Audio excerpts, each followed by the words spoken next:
Aujourd'hui, je vais vous montrer comment peuvent communiquer directement deux ESP sous ESP Home. Donc le plus simple et le plus logique lorsqu'on a deux ESP sous ESP Home, c'est de dire je mets un serveur entre les deux, soit Home Assistant, soit un serveur MQTT, et je passe par ce serveur pour échanger des informations.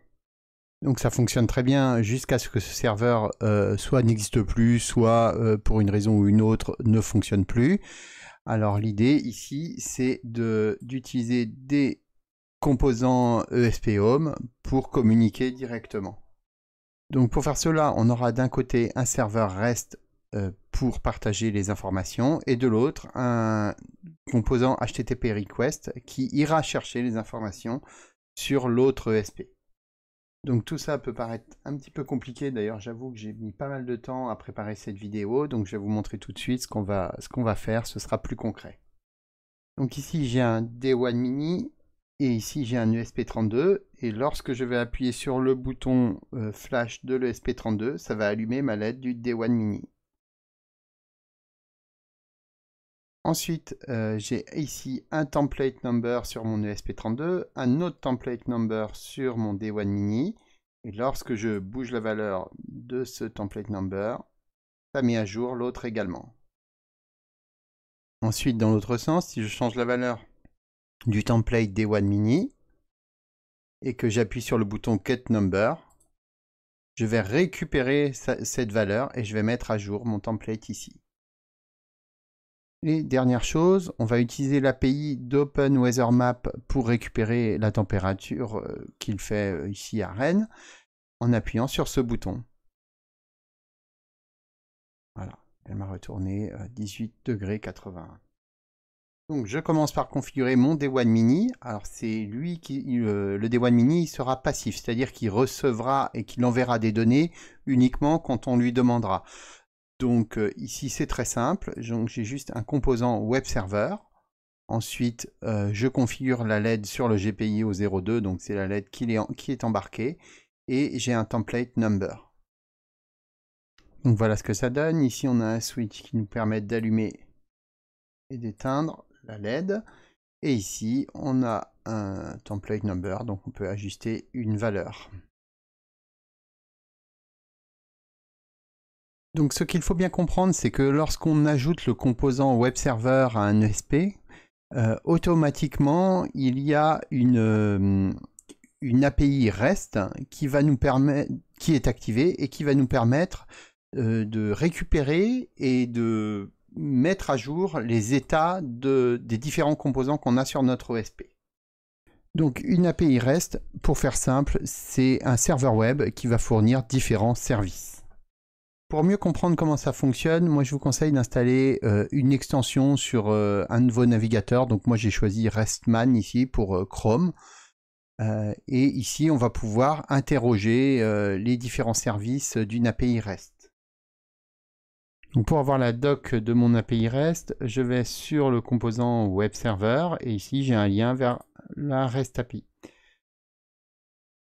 Alors là, j'ai la chaîne de caractères, c'est très important, qui va me permettre d'interroger les différents services proposés par l'API. Alors, je commence bien sûr par mettre l'adresse IP de mon ESP. Ensuite, on a le domaine. Alors, le domaine, ça va être le type de composant que vous avez. Donc, par exemple, ici, je peux utiliser light ou number. Light. Ensuite, on a l'ID du composant. Alors, l'ID du composant, ce n'est pas ce qu'on a ici, l'ID, mais on se base sur le nom, on le passe en minuscule, et à la place des espaces, on met des underscores. Donc là, j'ai mis pas mal de temps à le trouver, ça. On n'utilise pas l'ID du composant.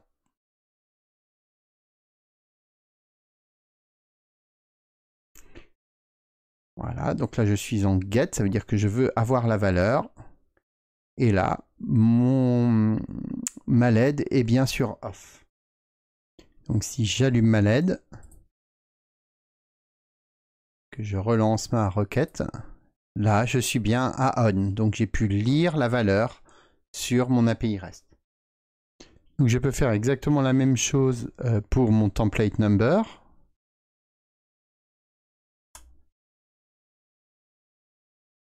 Donc ici, je suis bien sur un template, enfin sur un composant de type number, donc number, et ensuite my number, je me base sur le nom, je passe en minuscule, je mets un underscore, et là j'ai bien 45, je change ma valeur, hop, ça passe à 82.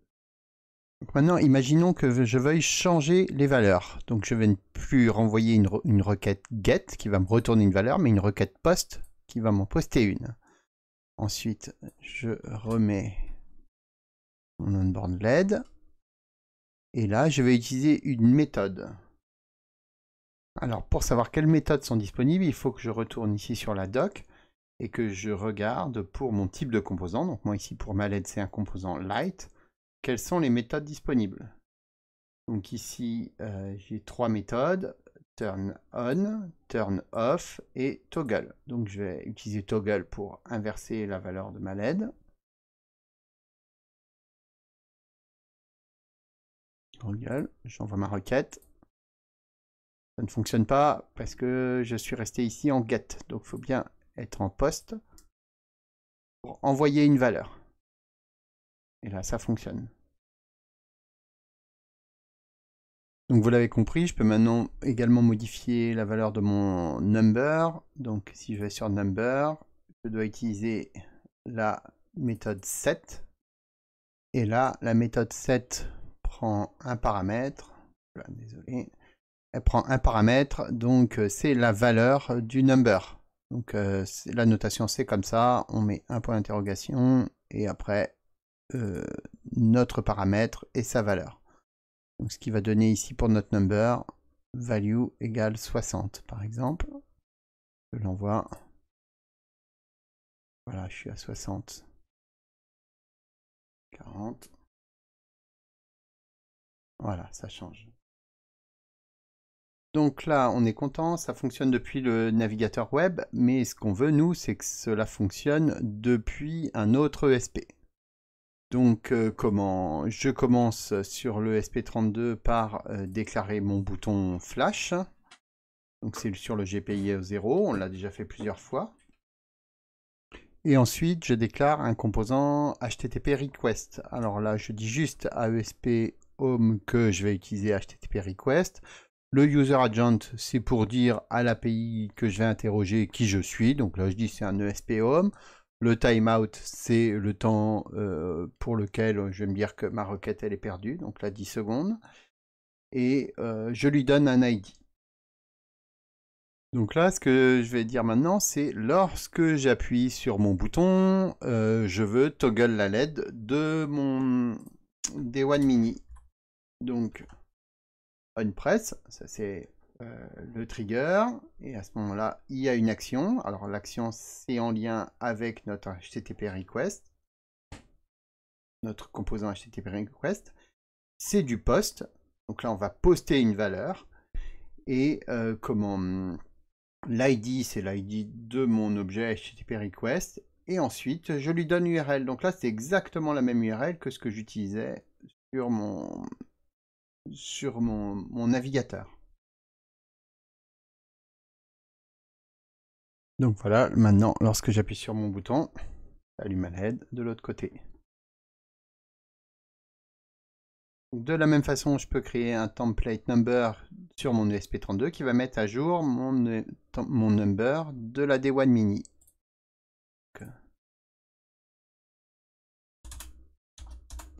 Idem, ça on l'a fait plusieurs fois, donc je crée un template number, valeur 0 à 100, voilà, et je l'appelle setNumber. Ensuite, je vais déclarer mon trigger, donc là pour le template number c'est onValue.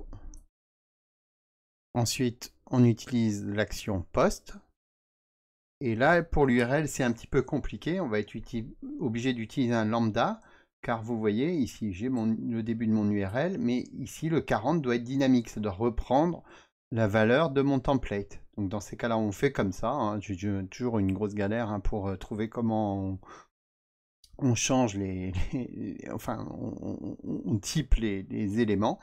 Donc, ici, j'ai mon début d'URL jusqu'à value. Là, je veux que ce soit le state de mon number, de mon template. Là, si je suis à 40, ça va envoyer 40, etc. Ça, c'est toString. Donc, ça, je l'envoie. Enfin, mon state, c'est un float et je le transforme en chaîne de caractères. Et l'ensemble, je l'en transforme en chaîne de caractères également. Donc cela, moi je ne l'invente pas, hein. Je reprends des exemples et j'essaye de trouver des choses qui fonctionnent, je tâtonne pas mal. Donc voilà le résultat, si je change template ici, ça le change également sur l'autre. Donc maintenant, je vais créer un bouton qui va me récupérer la valeur de mon Day1 Mini et qui va me le mettre dans mon number. Donc là, on ne sera plus sur une requête post, mais sur une requête get. Donc voilà, c'est parti. Je commence par créer mon bouton. Donc c'est un template button. Je donne un nom. Ensuite, à l'événement au trigger onPress, à ce moment-là, j'exécute l'action HTTP request get. Là, je mets bien l'URL que j'ai ici. Et lorsque j'exécute cette URL, vous voyez ici, on me retourne un certain nombre de données au format JSON. Et donc, moi, ce qui m'intéresse, c'est la clé value. Donc, voilà le code qui va me permettre de récupérer cette clé. Donc, quand on a une réponse, hein, c'est asynchrone, hein, on ne la reçoit pas tout de suite, alors on utilise un lambda, donc un peu de C++. Donc là, on va avoir une fonction JSON qui va me retourner l'entièreté de l'objet JSON. Et donc, je vais ici, pour mon number, donc donner la valeur, publish state, la valeur value. Donc là, ici, ça sera 0, par exemple. Donc là, ce code peut paraître hyper compliqué, hein, il l'est, hein, j'avoue, mais je ne l'ai pas inventé, hein, vous voyez, hein, sur la doc de HTTP request, j'ai get values from JSON body response, et là, j'ai exactement le code, hein, il faut juste adapter les clés, et tout fonctionnera bien, hein, les clés et les ID hein, seulement. Donc voilà, j'ai envoyé mon code, lorsque je clique sur get number, là, mon template button, je récupère bien la valeur de mon Day1 Mini. Donc comme je vous le disais au début, des REST API, il y en a plein sur Internet. L'objet HTTP request des ESP va nous permettre de récupérer certaines données de ces API. Par exemple, moi ici, j'ai choisi d'utiliser OpenWeather, qui en propose une. Mais vous pourriez par exemple utiliser celui de la RATP ou de des bus de votre ville pour récupérer quand est-ce que va passer le prochain bus, etc. Donc en cherchant un peu, j'ai réussi à former cette URL. Donc ce qu'il faut retenir, c'est qu'il faut se créer un compte pour avoir une clé d'API. Donc ici, j'en ai récupéré une. Ensuite, j'ai un paramètre Q qui me permet de donner le nom de ma ville, donc pour moi Rennes. Les unités, je les ai mis en métrique. Et voilà ce que ça me donne. En retour, j'ai donc les coordonnées. Et moi, ce qui m'intéresse, c'est l'objet main qui a une clé temp, qui est la température actuelle. Donc, je me crée un deuxième template button qui, quand on cliquera dessus, me permettra de récupérer donc cette température. Donc, toujours pareil, hein, je donne un nom. Quand on le clique, on lance une requête get. Là, ici, j'ai l'URL complète avec ma clé. Quand on a une réponse, alors il faut bien mettre verify SSL à false. C'est pour sinon ça ne fonctionne pas, on va dire. Et ici, dans mon JSON, vous voyez, je récupère le main, qui est ici, et dans le main, je récupère la clé temp. Tout ça, je le mets dans un text sensor température que je vais créer tout de suite. Voilà, c'est un template text sensor température, donc comment on va écrire dedans lorsqu'on aura notre température. Donc voilà mon bouton, voilà mon text sensor température, et lorsque j'appuie dessus, voilà, il me retourne bien la température qu'il fait. Donc cette donnée-là, hein, bien sûr, vous l'avez compris, je pourrais l'afficher par exemple sur un écran. Bon, la vidéo est longue, mais le sujet est complexe, hein, donc c'est pas vraiment étonnant.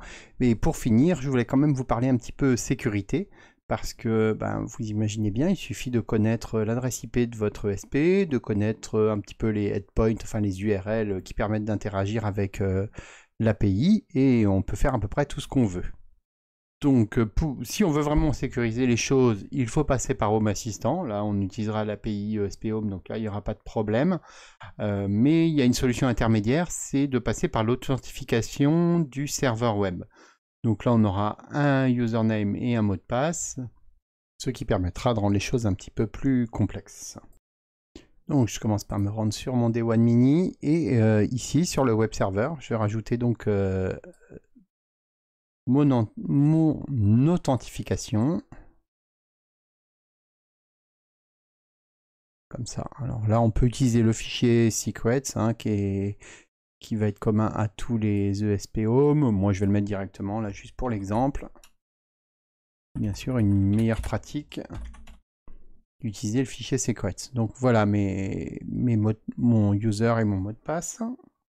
Donc maintenant, quand je vais vouloir me connecter dessus, il me demande mon nom d'utilisateur et mon mot de passe.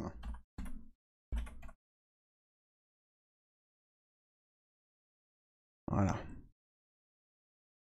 Donc bien sûr, maintenant, quand j'appuie sur le bouton, ça n'allume plus la LED car je n'ai plus accès à l'API. Il faut que je rentre mon utilisateur et mon mot de passe.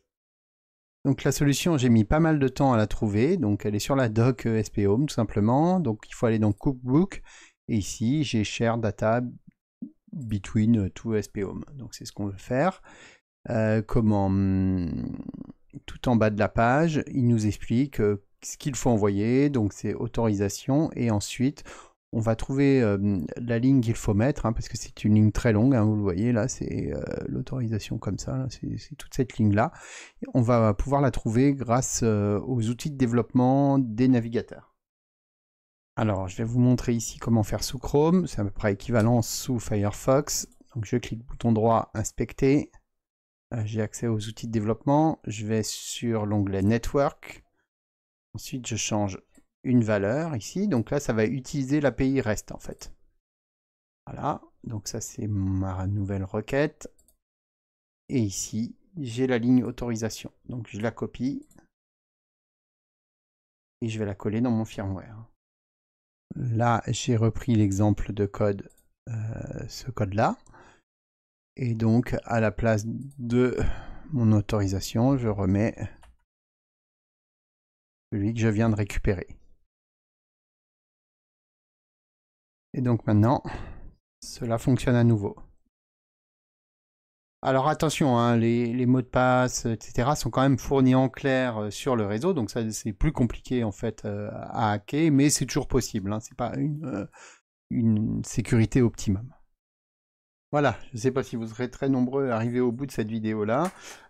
C'est un sujet assez complexe, mais moi, ça faisait longtemps que j'avais envie de vous la faire, donc je suis content d'y être arrivé. Ça m'a pris du temps, mais je suis content d'y être arrivé.